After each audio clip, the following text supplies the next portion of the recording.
সমস্যা ছিল? কি কি সমস্যা ছিল তোমার সেটা বলো।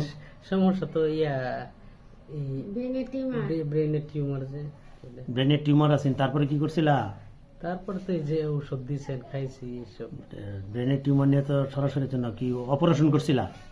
হ্যাঁ অপারেশন করছি। অপারেশন করার পরে তোমার সমস্যা ছিল ছিল কি?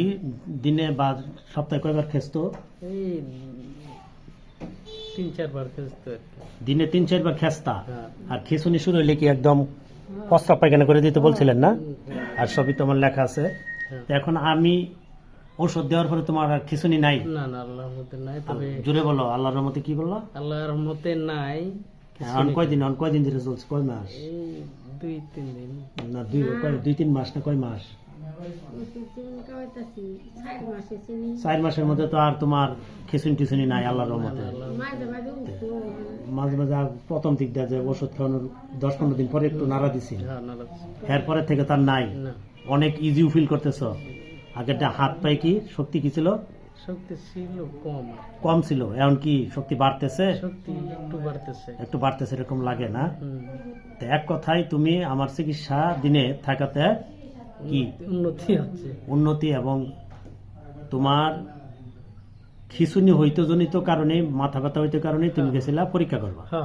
পরে ধরা পড়লো brain tumour. Brain tumour operation করছে ঠিকই, কিন্তু তোমার জীবন তো স্বাভাবিক নয়, খিচুনি রয়েই গেছে। আর আমি চিকিৎসা করার পর থেকে আল্লাহর মতে ওনার নাই না? ঠিক মতো কইতেছ না এমনি বুঝে বলতেছ? খিচুনিটা একটু হালকা আর কি। কিরম? এই মাঝে মধ্যে হয়, মাঝে মধ্যে হয় না। কি কয় উনি?